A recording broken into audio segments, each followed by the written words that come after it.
news we got was basically by email saying that Stockton Centre and the people within it, the staff and clients, were by 2018 going to be privatised. We heard about the enabling bill, which actually made it legislatively possible to turn government servants into private sector workers. From that point on, the staff here have been very upset because that's the end of our careers. Disability nurses do a lot around communication because many of our clients are non-verbal. There's a lot about the complex medical because people with an intellectual disability often have a lot of complex medical needs, so we're overseeing them that way. There are two things that worry us about this. You've got the clients. Here they have a community. We look after their finances, their health, their well-being, their entertainment. There is nothing we don't do. It's lovely. So it's more like, probably better than I could provide in my own home for him. Why close it down when it's working? Yeah. We were like no consultation, just informed that was what was happening. The whole atmosphere is a community type atmosphere which provides not only care, essential care, but also a lifestyle that's just not available out in the community and the group homes. I actually heard it at the fete. I wasn't informed. Last week was my first letter, my official letter from the government, to say that there were changes afoot. I did go to a meeting at Stockton and I was told, oh, you needn't come to this meeting because we'll be speaking with the people from Canangra next year. And I said, I'm here and I'm staying because I need to be ahead of the ball game here because you're telling me nothing. You could put John Lyne in Buckingham Palace.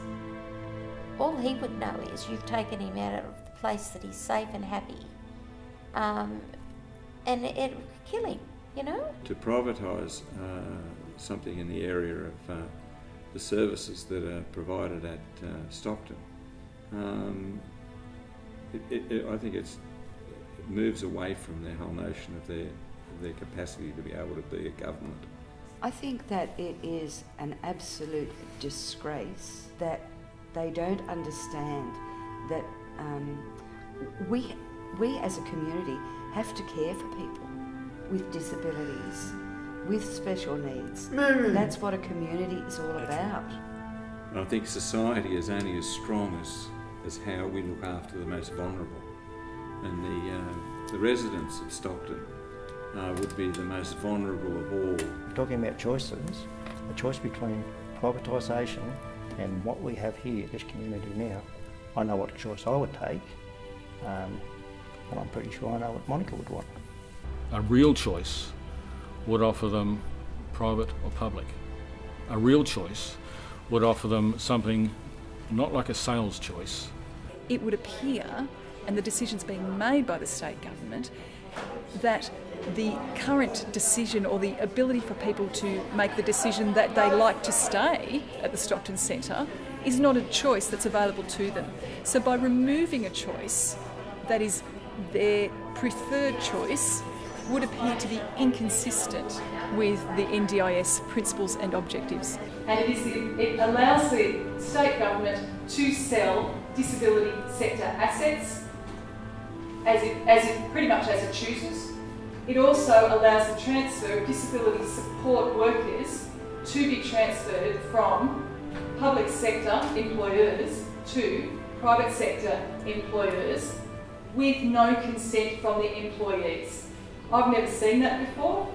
The Enabling Act looks to be being used by the government to implement large-scale changes to assets in the guise of NDIS, but it's not what the NDIS is. This has to be a united front, or we divide, and we are conquered. Having a brother in the Stockton Centre, I would have expected that I would get an opportunity to be consulted and to have a say about that centre. I don't feel I've got any information from the government at all. So it's a safe, happy environment, and I will fight to my last breath to keep it there.